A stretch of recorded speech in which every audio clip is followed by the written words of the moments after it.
Somebody took it away from me in a blink of an eye. In less than a month, this woman destroyed what I had worked for 15 years.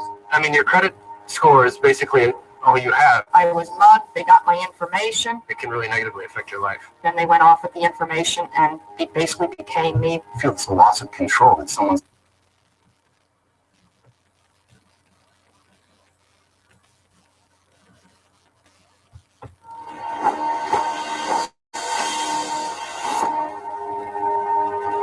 Somebody took it away from me in a blink of an eye. In less than a month, this woman destroyed what I had worked for 15 years. I mean, your credit score is basically all you have. I was mugged. They got my information. It can really negatively affect your life. Then they went off with the information, and it basically became me. I feel it's a loss of control that someone's out there pretending to be you and doing things in your name that can come back to haunt you. Somebody was using my name and all my personal data. They've done it all. I just didn't even know where to start. They had a long record. It's a terrible feeling. Identity theft. It happens when your personal information is stolen and used without your knowledge. It's a serious crime that can cost you time and money, ruin your credit, and destroy your good name. When I was a victim of identity theft, my mail had been stolen. I was shopping at a grocery store, and someone took my wallet. I think I made a purchase, and they stole all my debit card information. Oh, my briefcase had been tampered with, and when I looked in it, I saw that my passport and my driver's license, which I had in there, had been taken. Identity theft happens when someone takes information about you and then uses it to commit fraud. Identity theft is very serious. We know that identity fraud in its various forms has affected 10 million people in any given year. And what that means in dollars is that it's a loss to businesses of about $50 billion. On top of that, victims of identity theft have spent $5 billion trying to undo this harm. Everyone needs to be conscious that identity theft is real. When you get news that your identity has been potentially stolen, it's sort of this open-ended problem that has occurred, and you don't know what's going to come of it. No one's immune, which isn't to say that we're powerless. There's a lot we can do to deter, detect, and defend ourselves. My identity was stolen when I was mugged. It is pretty traumatic, especially how it happened to me. They got my information, and it happened, and they went off with the information, and it basically became me when they went to charging items in stores. Identity thieves can only take advantage of you if you give them information or if they obtain information about you. So what you want to do is take steps to make it less likely that your information falls into the wrong hands. There are many ways that you can do that. And the first is to stop and look in your wallet. What are you carrying around? And if you lose your wallet, are you giving somebody else an opportunity to commit identity theft? So avoid carrying around any identification that has your social security number on it in your wallet, because that can be used very easily and efficiently by identity thieves. They can have your name, they can have your birthday, but if they don't have your social security number, they're not going to get very far. But all they really need is a social security number, and they can misspell your name and still get credit. The only place that social security card number should be is in your head and protected somewhere at home where you keep your other valuables. If someone asks you to provide a social security number, ask them why they need it, how they're going to keep it, how they're going to safeguard it, because you don't want that number to fall into the wrong hands. I had used it that I thought was a valid reason to give out information until they asked for my social security number. I went as far as the first 3 digits. Hey, they don't need that. Then I hung up. This is a crime. You have to think when you're at home, protect your identity. Don't leave around your personal documents, your date of birth. Somebody could come into your home and have immediate access to that information. You also have to be careful about your trash. Now, a lot of people routinely receive things in the mail, maybe bank statements, credit card statements, or health insurance forms, and if they don't need them, they just throw them away in the trash. They shouldn't do that. Everyone should invest in a shredder.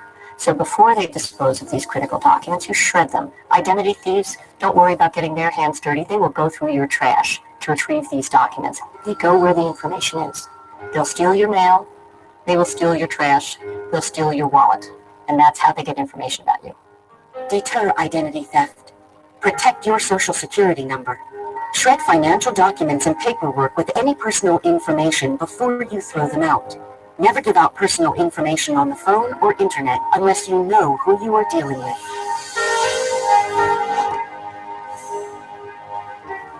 My name is Nicole M. Robinson. The woman who stole my identity, her name is Nicole A. Robinson. She stole my information from the pharmaceutical company that she works for. After this happened, it devastated my financial life. I ordered my credit reports, and I received a credit report in the mail that was 54 pages long. It had over 170 accounts, 140 of them were in collections. It had 42 different names and 65 different addresses on it. Not only was somebody else reaping the benefits of my good credit, I could no longer have access to my own good credit. And I cried. I cried every day for 3 months. On top of the financial and the time that people spend in resolving these issues, it's an emotional burden on victims. My life before the identity theft case was wonderful. In less than a month, this woman destroyed what I had worked for 15 years. She got my life.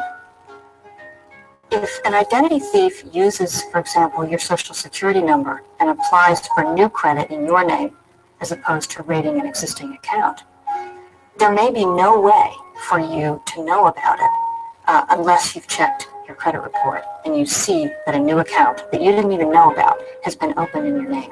That's why it's very important to monitor your credit report regularly. Detect identity theft.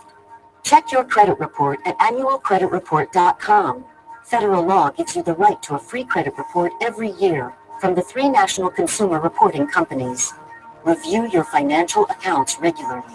Look for charges you did not make.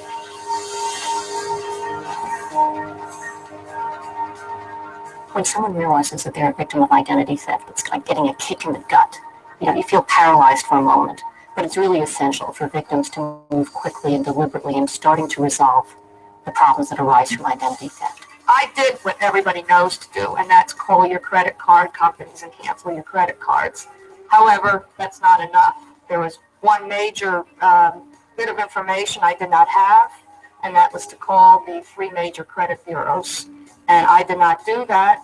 And what happened was this person then went back. She was able to reopen the credit cards that I canceled. She was also able to open new credit cards in my name. If you find you've become a victim of identity theft, the first thing you need to do is contact one of the 3 major credit reporting agencies and have them put a fraud alert on your file. You got to take it seriously. You even suspect it, you got to put fraud alerts on. You got to take the steps to protect yourself.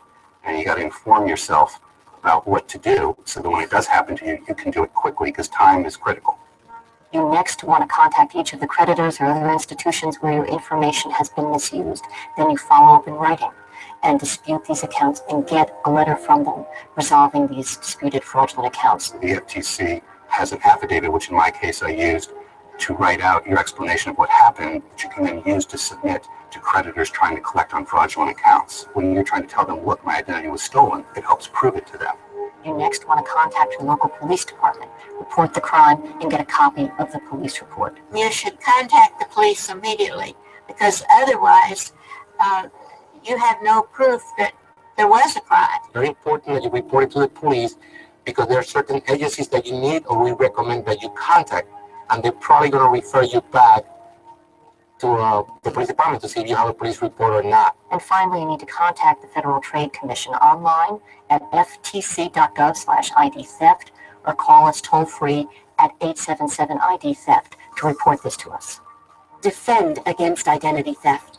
Call the 3 credit reporting companies and place a fraud alert on your credit report. Then ask for the free credit report you're entitled to. Close any accounts that you suspect have been tampered with or opened fraudulently.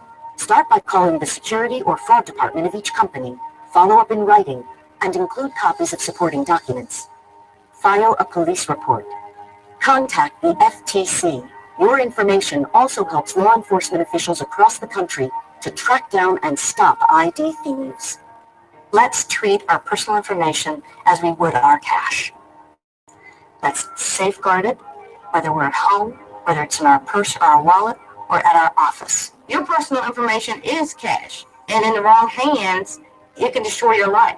The FTC plays a central role in helping victims avoid and recover from identity theft. So we have developed substantial consumer education material that's available on our website at ftc.gov/ID-theft. Identity theft is serious, but even if your identity has been stolen and there has been fraudulent accounts open in your name, you can defend yourself and get those resolved in your favor. There are times when you just do not want to finish and you just want to say, forget it, I can't do this anymore. But you have to find that way inside of you to just keep going, because this is something that if you don't clear, it definitely affects the rest of your life. What I want is for us to create a culture of security for our personal information so that this crime in the future will be diminished greatly.